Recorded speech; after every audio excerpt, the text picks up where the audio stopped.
కడప నగరపాలక సంస్థకు జాతీయ స్థాయిలో 36వ స్వచ్ఛ కార్యక్రమం అవార్డు రావడం, రాష్ట్ర స్థాయిలో మునుపు ఎప్పుడూ లేని విధంగా 3వ స్థానంలో నిలవడం ఆనందంగా ఉందని, కూటమి ప్రభుత్వం ఏర్పడి సంవత్సర కాలంలోనే అభివృద్ధి చేసి ప్రతిపక్షాలకు తీటైన సమాధానం ఇచ్చామని కడప ఎమ్మెల్యే ప్రభుత్వ విప్ మాధవిరెడ్డి పేర్కొన్నారు. స్థానికంగా ఉన్న పాలక మండలి గత 20 సంవత్సరాలుగా అభివృద్ధిని పక్కన పెట్టి సొంత ప్రయోజనాలకే పనిచేశారని, 4 లక్షల టన్నుల వేస్టేజ్ ని కడపలోనే డంప్ చేసి వదిలిపెట్టారని మండిపడ్డారు. ఇప్పుడు ఆ పక్కనే చేపట్టేందుకు 26 కోట్ల రూపాయల నిధులను వెచ్చించి చెత్త తరలింపు కార్యక్రమం చేపట్టామని, రానున్న రోజుల్లో సుందరీకరమైన కడప నగరాన్ని తీర్చిదిద్ది మొదటి స్థానానికే వస్తామని ఆశాభావం వ్యక్తం చేశారు. అందులో మన కడపకి రాష్ట్రంలో 3వ ర్యాంకు, అలాగనే జాతీయ స్థాయిలో 31వ ర్యాంక్ వచ్చింది. అంతకు మునుపు మనకి 58వ ర్యాంక్ వచ్చింది జాతీయ స్థాయిలో, రాష్ట్ర స్థాయిలో 6వ ర్యాంక్ వచ్చింది. ఈరోజు ఈ యొక్క door to door garbage collection, source segregation, garbage processing, open defecation,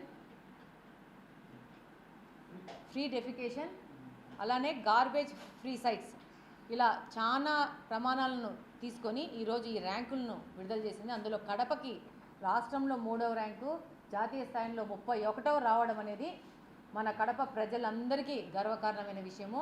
అంతేకాకుండా ఈరోజు లాస్ట్ టైం 58వ స్థానం నుంచి ఈరోజు 31వ స్థానంలో వచ్చామంటే ఈరోజు గత సంవత్సరం కాలంగా మన కడప స్వచ్ఛ కడప అనే ప్రోగ్రాం చేసుకుంటూ ప్రజలతో మమేకమయ్యి కార్పొరేషన్ సంబంధించిన సిబ్బందితో, అధికారులతో కలిసి ఈరోజు గట్టిగా ప్రయత్నం చేసి కష్టపడ్డాం కాబట్టి ఈరోజు మనము 58వ స్థానంలో దాదాపు 100% ముందుకు వచ్చేసాం.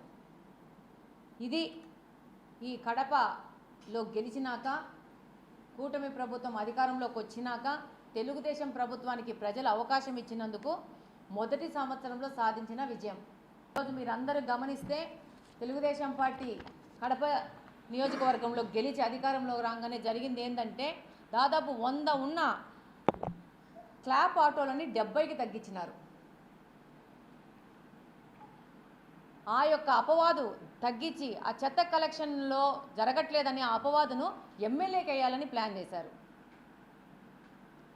ఈరోజు వాళ్ళు చేసిన చెత్త ఆలోచనలు ఎదుర్కొని వారానికి 2 రోజులు 2 డివిజన్లు ఎంచుకొని 6 గంటల నుంచి 9 గంటల వరకు మన కడప జిల్లా అధ్యక్షుడు శ్రీనివాసరెడ్డి గారి సహకారంతో, అలాగనే కార్పొరేషన్లోని కమిషనర్, అడిషనల్ కమిషనర్ గారి సహకారంతో, అలాగనే కార్పొరేషన్లో ఉన్న శానిటేషన్, హెల్త్ వర్కర్లు కానీ, ఎలక్ట్రిసిటీ కానీ ప్రతి ఒక్క డిపార్ట్మెంట్ సహకారంతో ఈరోజు 3 గంటలు డివిజన్లో పర్యటిస్తూ ఈ యొక్క 3వ ర్యాంకు రావడానికి కారణము మనకు పట్టుదల, కృషి ఉంటే ఎవరు ఎన్ని అడ్డంకులు వేసినా, ఎన్ని దొంగ నాటకాలు ఆడుకున్నా దాన్ని ఎదుర్కోవడానికి సిద్ధంగా ఉన్నామని తెలియజేస్తున్నాను. అందులో భాగంగానే 70 ఆటోలు కుదించి ఈరోజు కడప నగరాన్ని అస్తవ్యస్తం చేసి ఈ యొక్క అపవాదు ప్రభుత్వానికి తీసుకురావాలనుకున్న పెద్ద మనుషులను ఎదుర్కొంటూ ఈ ఆటోలను తగ్గించిన ఈరోజు 90 ఆటోలకు పెంచి చెత్త కలెక్షన్లో ఇంకా పెద్ద ఎత్తున మార్పులు తీసుకొస్తూ కడప ప్రజలకి స్వచ్ఛమైన, పరిశుభ్రమైన వాతావరణం కల్పించడానికి కట్టుబడి ఉన్నాము. కార్పొరేషన్